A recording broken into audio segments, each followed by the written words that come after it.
Let's start with today's listener question.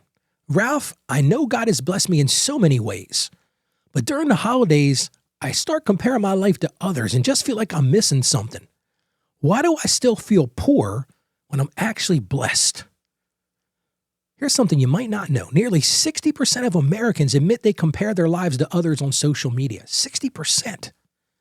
And listen to this. During the holidays, 1 in 3 admit to overspending just to feel like they, quote, fit in. See, we live in a culture that screams more and more and more, but it never tells you what you're really missing. And I'm going to tell you right now, what's missing isn't more stuff. It's peace. The kind that comes from gratitude, because abundance isn't what's in your wallet. We can park right there for a second. It's what's already in your life. So let's talk about how to embrace the abundance we already have on today's show. Welcome to the show. I'm Ralph. Thank you so much for joining me today as we work to break that cycle of financial shame and do it with confidence. And in my career, I've been doing accounting and tax work for over 30 years. It makes me feel old when I say that. But here's the thing I will tell you. I've seen folks with 6-figure incomes. You would think, oh, these people have arrived, Ralph. They don't want for anything. But they didn't have peace. They were still anxious. They were still striving after something. But I've also seen families with very little. I'm talking about, you'd be like, man, those folks are poor. But they radiated a peace that I could only hope to achieve.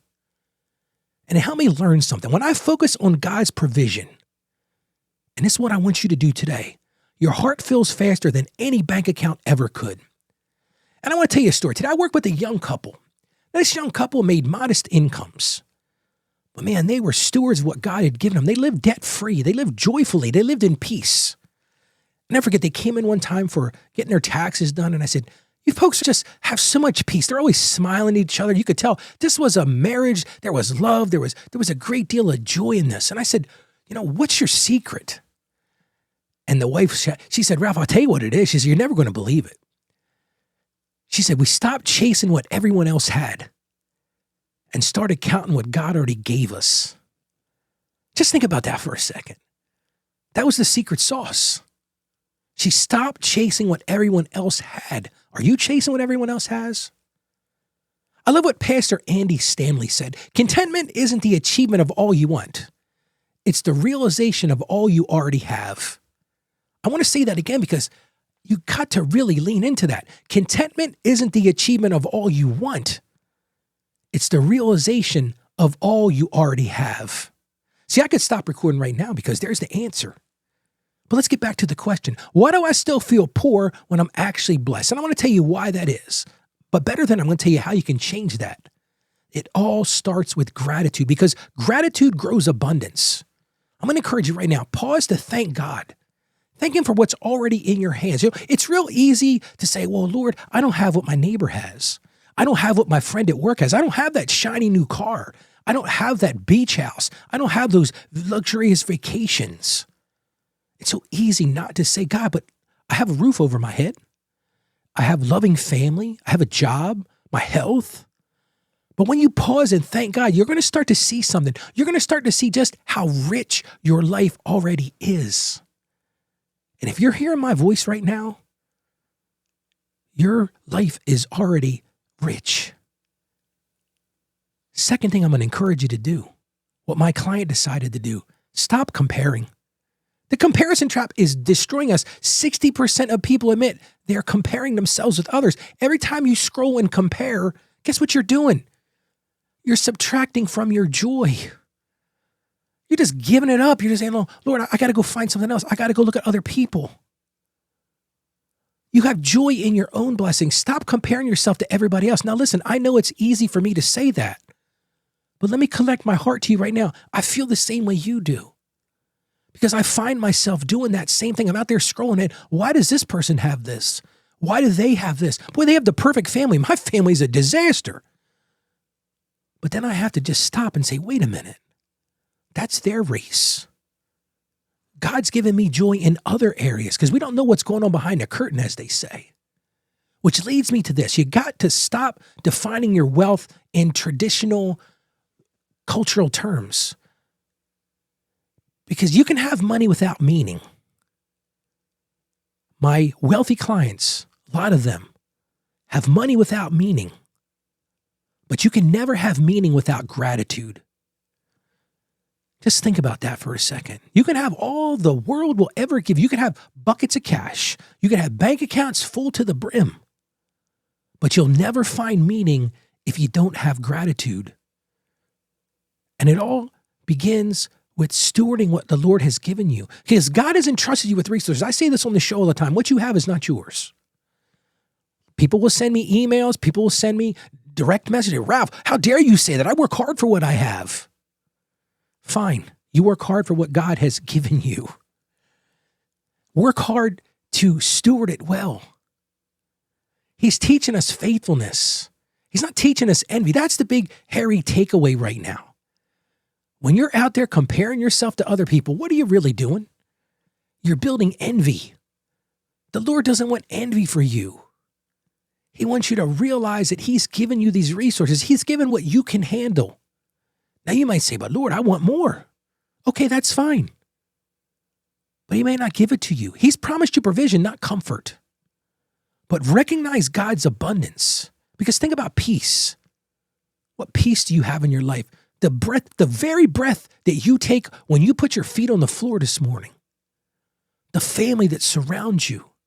And maybe you're in a struggle. I was in that struggle. I talked about it on yesterday's show when my wife and I separated and family felt far away. But there are times in my life, I can tell you right now, that maybe your family's Jesus Christ Himself. And that's okay. He'll be there for you. He gives you purpose. All of these things that wealth can never buy. You'll never find a credit card that will give you more than what the Lord can give you. Let's get right into the Bible today. I got 2 verses for you today. The first one's from 1 Timothy chapter 6, verse 6. It says this, but godliness with contentment is great gain. Godliness with contentment. There's that word again, contentment, gratitude. And Hebrews chapter 13, verse 5, keep your lives free from the love of money. A lot of people misquote that. Lives free from the love of money. It didn't say away from money, but let me continue. And be content with what you have, because God has said, here's the bedrock you can rest your life on. Never will I leave you, never will I forsake you. Listen, that's a savings account. That's a high yield money market account right there, isn't it? I will never leave you, nor will I forsake you. Let's pray together. Lord, as we come right now, we know the assurance You've given us in Your word. So open our eyes, Lord, to the abundance that we already have around us. Help us to find joy in what You've already provided, not what I wish I had, not that envy, not that comparison trap. Help me to understand that You've already given me so much, Lord, and I am truly grateful for those things. So teach me to measure wealth by peace, not possessions. Help me to start every day with gratitude. And I ask this in the name of Jesus. Amen. Okay, you ready for your action item for today? Each morning this week, I want you to do one simple thing. I want you to write down one blessing that you overlooked yesterday. Have a pad of paper, use your phone, whatever that looks like for you. Just write down one blessing that you didn't think about yesterday. And then thank God out loud before you do anything else today. Just think of those things that the Lord has already blessed you with. Breath, peace, family, a roof over your head, a job, ability to do things that some people, listen, there are people in the world right now that are struggling for a place to live. There are people right now in the world that are struggling from where their next meal is going to come from. If you don't struggle there, thank God for that. And if this message spoke to your heart today, I want you to join. We just launched a thing called the Financially Confident Christian Community. And it's more than just a way to support the show. Sure, you can support the show there. There are ways to do that. It's bigger than that, though. It's a space where we can grow together, where we can share encouragement, we can lift each other up, and we can live out God's plan for financial freedom and true spiritual freedom. And you can learn more by going to financiallyconfidentchristian.com/join. And together we're helping other people find peace. We're helping people find purpose. But bigger than all those things, we're helping them find confidence in Christ. Again, that's at financiallyconfidentchristian.com/join. Why don't you join me today?